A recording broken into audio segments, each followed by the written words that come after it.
Capitol Hill, lawmakers are continuing their discussions on the role of artificial intelligence and the risks the new tech could pose. Yesterday, the Senate Judiciary Committee heard testimony from the head of OpenAI, the company that created ChatGPT, and he urged the government to create some safety rules or even require government approval for AI innovations. Well, here with us to talk about this tonight and the risks of AI is Chief Insurance Officer at Embroker, David Derigiotis. Thank you so much for being here tonight. Thank you. Appreciate your time, David. So it's not every day that you hear a tech executive, or really any executive, inviting the government to regulate the industry. Presumably, he recognizes the huge risks associated. What are some of the biggest risks with AI? I think we can look to what the European Union is doing right now. It's very interesting. They're further ahead of us with regards to passing regulation. And some of the things that they are concerned about with regards to AI have to do with predictive policing. So think of Minority Report. We're talking the movies here. These things are down the line.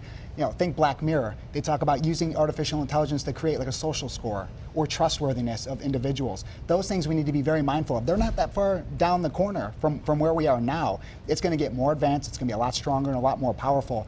Using it to delve into biometrics, creating facial recognition databases. These are the things that the EU is talking about right now, and they're things we absolutely need to consider as well. There was someone yesterday in the Senate, when they were speaking about this, they, to make their point, had ChatGPT, they had AI technology recreate their voice using different sentences, putting it together, so you think all of a sudden it's a lawmaker, but it's really not. Yeah, deepfakes are a serious concern. That was a very strong opening that they had in doing that, showing the power of it. And that's where we are right now. Just think where it may be in 6 months, 12 months from now, it's going to be so much stronger, so much more advanced. We need to be thinking about those things now because it's going to impact us down the line. One thing that Congress talked about yesterday was their admission that they didn't act fast enough with regards to social media.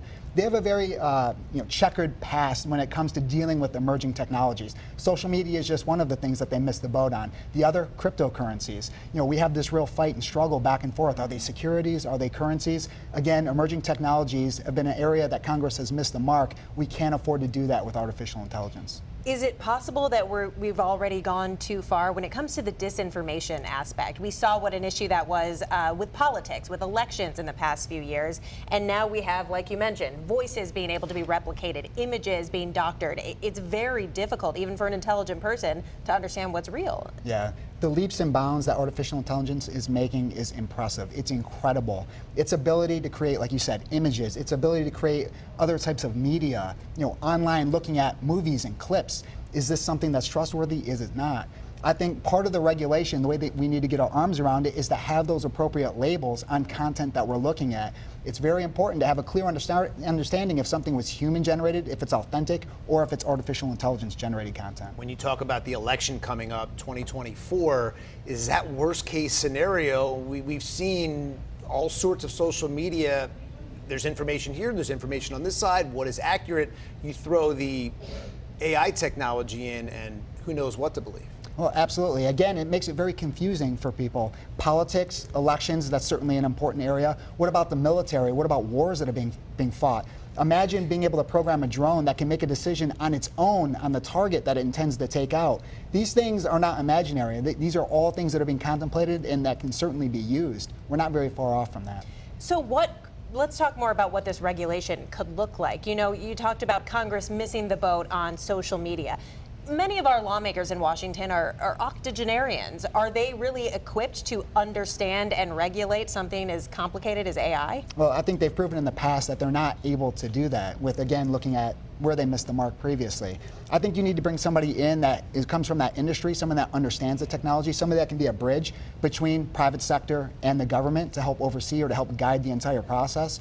Those are the things that are going to be most important. It's having that strong understanding of how it works, what the implications can be, doing risk assessments. It comes with the expertise and knowledge of that space. Sounds like we're talking a lot about the negative aspects of AI, but are there positive aspects that you see here with this technology, what it can do? Absolutely. I mean, technology can be used for good or it can be used for bad, for evil. There are so many use cases where AI can be an incredible tool to help with regards to education, with regards to research, with regards to streamlining processes and tasks that people don't want to do, or they feel it's maybe not so much beneath them, but mind-numbing work that they're doing. So I think it can serve as a real crutch and a tool to help assist people in their everyday lives and the jobs and things that they're doing. Yeah. Well, one thing's for sure is it's not going away. And I know we'll keep hearing this conversation in Washington and here at home as well. David Derigiotis, Chief Insurance Officer at Embroker. Thanks so much for joining us today. Thank you.